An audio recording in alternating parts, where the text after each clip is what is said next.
Le ministère de la délivrance. George Birch. Moyens pratiques pour contrer l'œuvre de Satan aujourd'hui. Chapitre 5. Un chrétien peut-il être démonisé?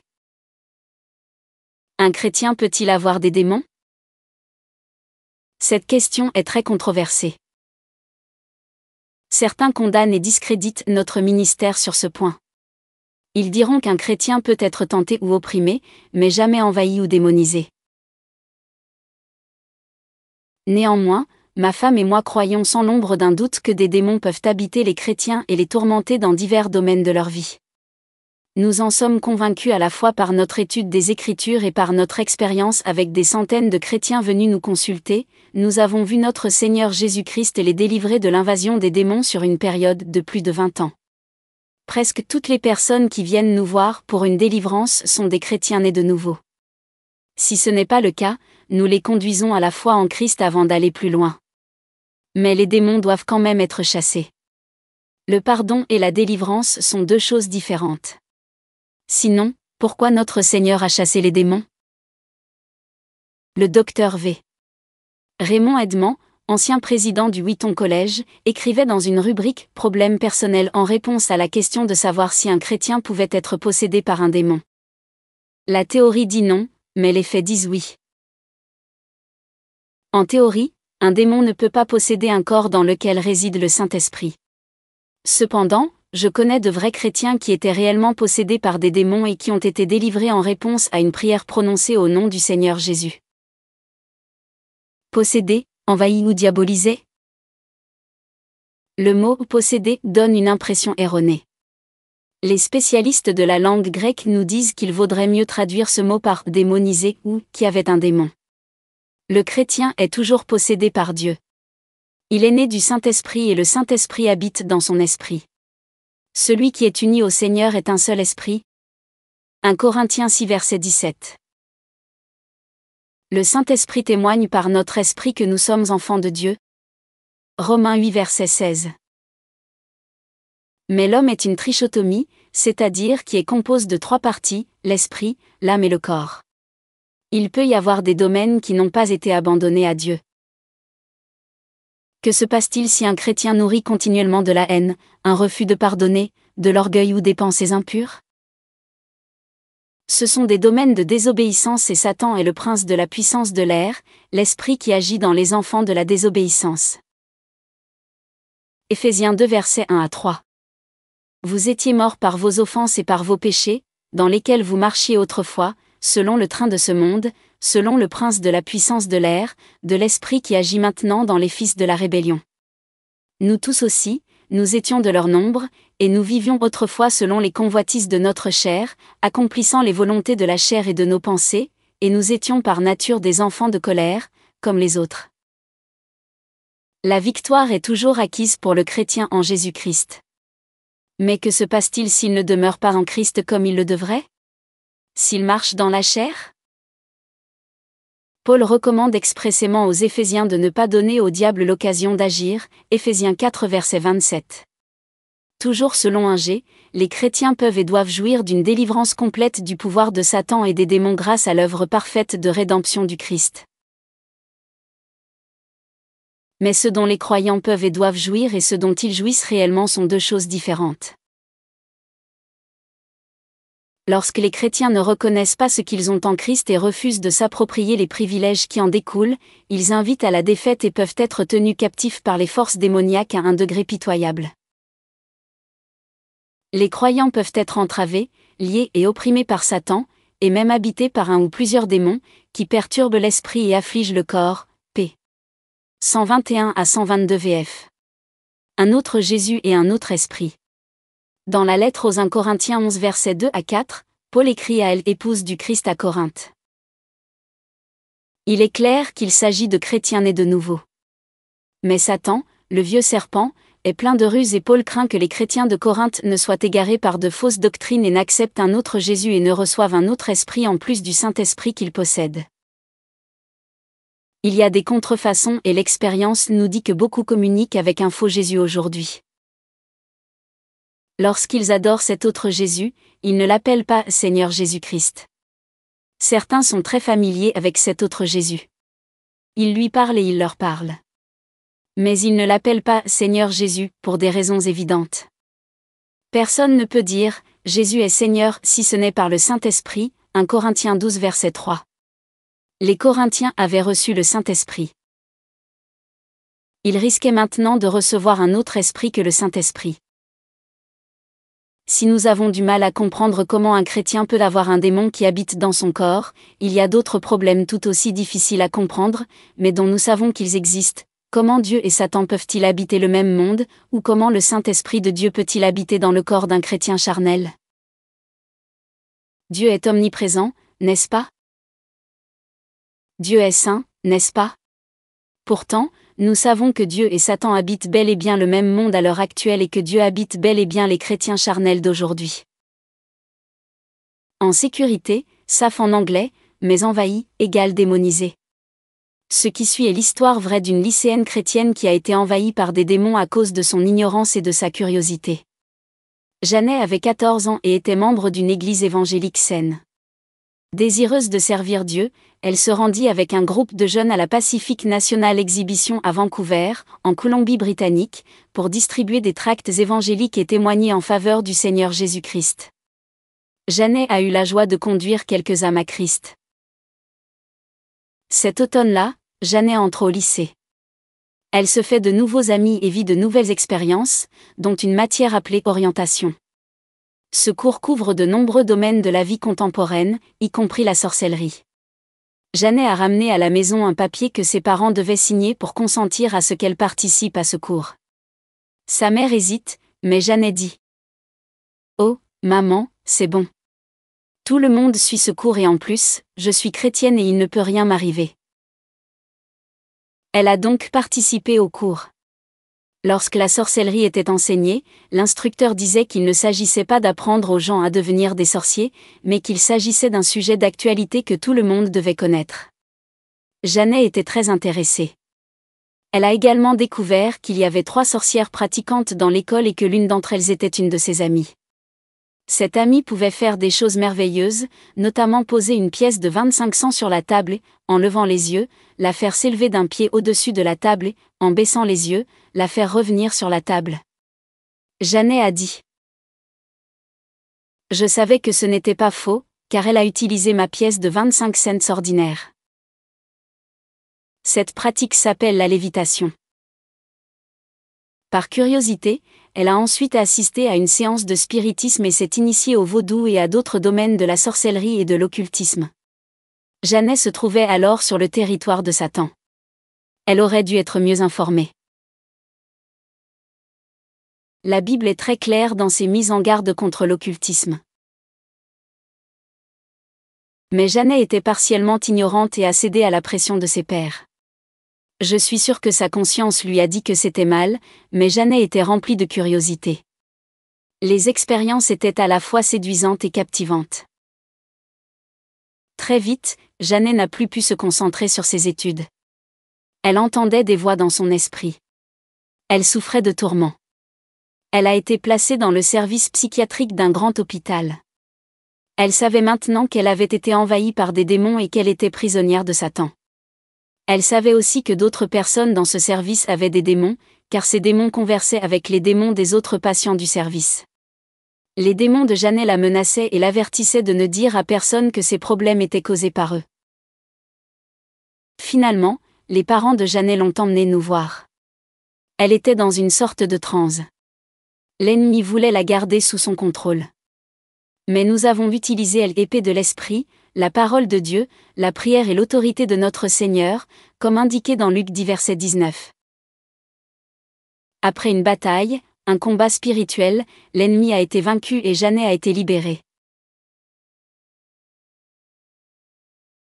Que nous apprend ce cas ? Nous apprenons qu'un chrétien peut être envahi par les mauvais esprits s'il se rend sur le territoire de Satan, même s'il plaide l'ignorance. Supposons qu'un soldat soit envoyé en reconnaissance des lignes ennemies. Par erreur, il passe derrière les lignes ennemies et est fait prisonnier. Il ne sert plus à rien de dire : « Je ne savais pas que j'étais derrière vos lignes, sur votre territoire. Je ne voulais pas être ici. » Le fait est qu'il est entré en territoire ennemi et a été fait prisonnier. Plaider l'ignorance ne l'aidera pas. Il en va de même pour ceux qui entrent dans le territoire de Satan. Peu importe qu'il soit chrétien ou non. Si quelqu'un s'adonne à l'occultisme, il tombe sous le pouvoir de Satan. Ce n'est qu'une façon parmi d'autres d'être envahi par les démons. Exemple biblique de chrétiens envahis ou démonisés. 1 Corinthiens 5 versets 4 et 5 parle d'un chrétien qui tombe sous la puissance de Satan. Au nom du Seigneur Jésus, vous et mon esprit étant assemblés avec la puissance de notre Seigneur Jésus, qu'un tel homme soit livré à Satan pour la destruction de la chair, afin que l'esprit soit sauvé au jour du Seigneur Jésus. Dans cet exemple, un chrétien rétrograde est livré à Satan en raison de sa conduite immorale. Il s'agit d'une forme de discipline afin qu'il puisse être sauvé par la suite. Ce même homme est rétabli dans 2 Corinthiens 2 versets 5 à 9. Dans Luc 13 versets 1 à 6, on trouve l'exemple d'une enfant de Dieu qui avait un esprit d'infirmité qui l'avait liée pendant 18 ans. Voici une femme qui, depuis 18 ans, était atteinte d'une maladie causée par un esprit, elle était courbée en deux et ne pouvait se redresser. Il est clair qu'un esprit en elle l'a liée dans cette position. Notre Seigneur Jésus a chassé le démon en disant : « Femme, tu es délivrée de ta maladie, infirmité. » Il a ensuite imposé les mains à la femme et celle-ci s'est immédiatement redressée. Puis il lui imposa les mains et elle redevint immédiatement droite. En réponse à la critique selon laquelle ce miracle avait été accompli le jour du sabbat, Jésus a répondu : « Cette femme, fille d'Abraham comme elle l'est, que Satan a liée pendant 18 longues années, n'aurait-elle pas dû être libérée de ce lien le jour du sabbat ? Il est clair qu'un mauvais esprit sous l'égide de Satan avait causé l'état de flexion de cette femme. Satan l'avait liée pendant 18 ans, mais le Christ Jésus l'a délivrée. Si l'on se demande si cette femme était croyante, il est clair que, bien que notre Seigneur ait reconnu que les Juifs qui complotaient sa mort étaient la semence d'Abraham, il a nié qu'ils étaient les enfants d'Abraham. Il a dit : « Si vous êtes les enfants d'Abraham, faites les œuvres d'Abraham. Vous faites les œuvres de votre père.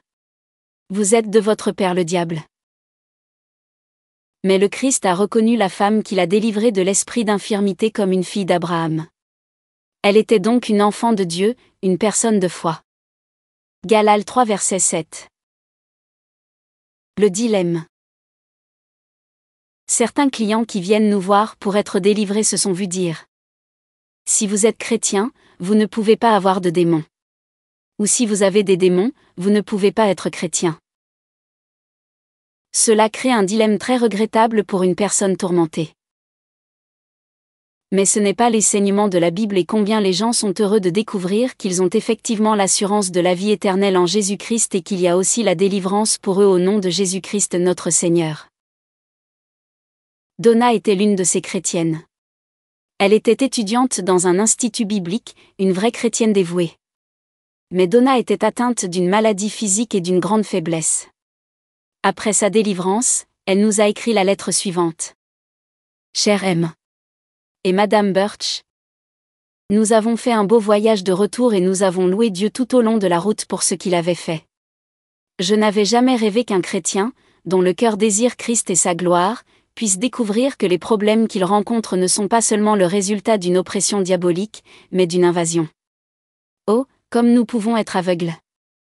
Après avoir souffert d'une maladie physique qu'aucun médecin ne pouvait expliquer, après de nombreux tests, je ne comprenais pas pourquoi je n'étais pas guéri. J'ai passé du temps à prier. Mais Satan m'a empêché d'intercéder vraiment.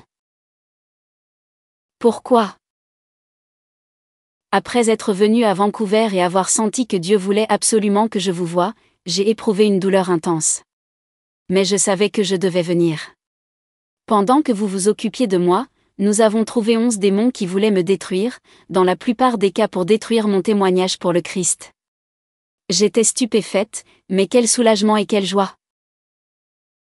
Si les chrétiens comprenaient que les démons peuvent entrer par des voies totalement insoupçonnées par la plupart des gens, ils s'efforceraient de passer plus de temps dans la prière fervente et efficace. Louons Dieu pour cette révélation, par l'intermédiaire de ses serviteurs bien disposés. Amour en Christ, Donna. La narcolepsie causée par les démons. Narcolepsie. Définition.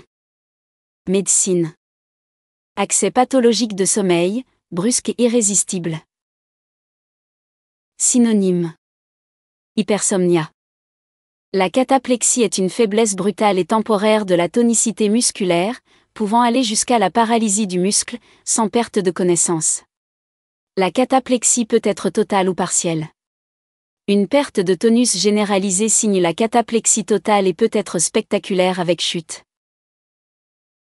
Un cher frère en Christ avait un témoignage clair de l'Évangile et était fidèle à l'Église avec sa femme et ses enfants.